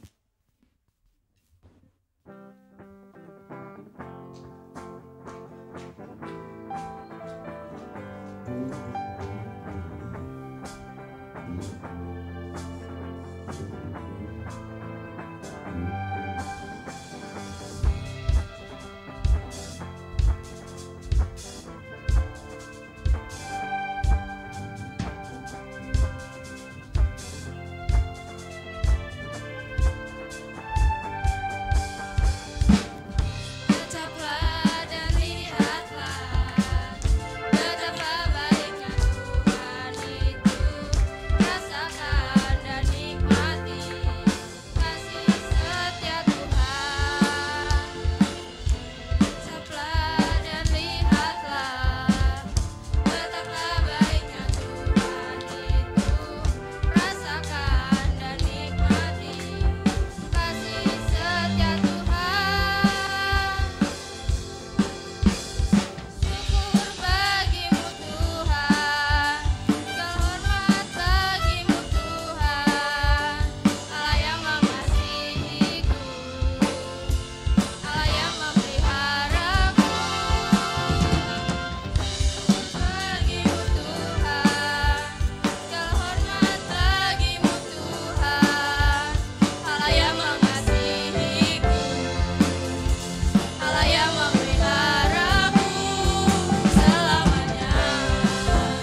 Sekian dari kami. Maksud kami mempersembahkan pujian di sini karena besok kami akan melakukan retret. Mohon dukungan dari Bapak, Ibu dan saudara-saudara sekalian. Terima kasih, Tuhan Yesus memberkati.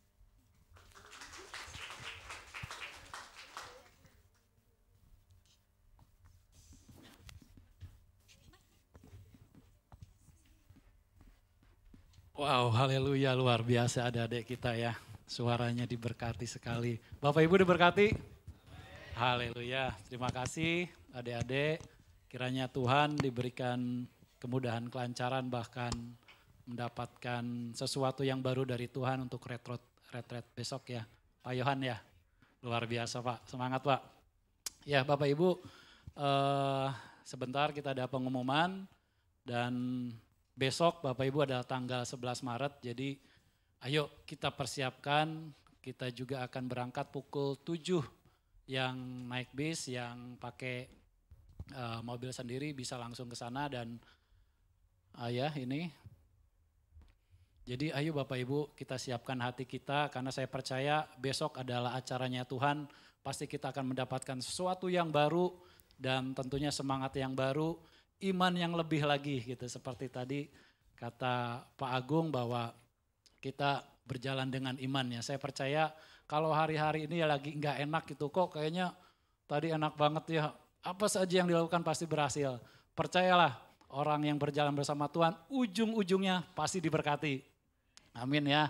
Jadi ayo kita siapkan hati kita, semua keluarga kita yang ikut. Pokoknya besok hari yang luar biasa, bersuka cita semua kita di sana. Lalu pengumuman yang kedua adalah tetap ada rumah doa hari Kamis. Hari Kamis ini khusus untuk para pengerja kita ada doa pengerja ya. Tetapi bukan berarti jemaat nggak boleh ikut, ayo ikut. Saya di hari Kamis ini pun pasti ada sesuatu yang baru dari Tuhan. Itu saja Bapak Ibu, mari saya undang untuk bangkit berdiri. Oh ya Bapak Ibu maaf, ada jemaat yang baru pertama kali datang di tempat ini. Ayo lambaikan tangan. Oh enggak ada, oke baik. Yuk mari kita bangkit berdiri.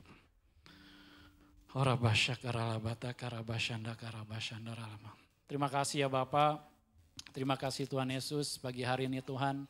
Kami bersuka cita ya Tuhan, kami semangat kembali, on fire kembali lagi ya Tuhan Yesus. Terlebih lagi ya Tuhan, firman-Mu ya Bapak yang disampaikan oleh Bapak Pendeta Agung Wicaksono ya Tuhan Yesus yang terus membangkitkan setiap kami ya Bapak. Kalau kami terus berharap hanya kepadamu Tuhan dan kami melangkah denganmu ya Tuhan Yesus, kami percaya Tuhan kami akan berbuah pada musimnya ya Tuhan Yesus. Apa saja yang diperbuat kami akan diberikan berhasil ya Bapa. Terima kasih Tuhan Yesus, berkati urapi lebih lagi ya Tuhan hamba-Mu Pak Agung ya Tuhan Yesus yang Kau pakai lebih lagi ya Tuhan hari-hari ini ya Bapa. Kau juga Tuhan Yesus diberkati ya Tuhan Yesus dalam usahanya ya Tuhan Yesus. Terus menjadi terang dan garam ya Tuhan di marketplace ya Tuhan Yesus. Berkati juga Tuhan bersama keluarganya ya Bapak. Lebih unity lagi ya Tuhan Yesus. Dan terus menjadi terang dan garam ya Bapak. Terima kasih Tuhan Yesus. Kami juga berdoa Tuhan untuk setiap kami ya Tuhan Yesus yang sudah boleh memuji menyembah Engkau di tempat ini ya Tuhan. Kami percaya Tuhan mujizat-Mu ya Tuhan sudah terjadi di tempat ini ya Tuhan Yesus. Dan kami percaya Tuhan yang sakit sudah Kau sembuhkan ya Tuhan. Bahkan yang mengalami hari-hari ini beban yang luar biasa Engkau yang sudah buka jalan ya Tuhan Yesus.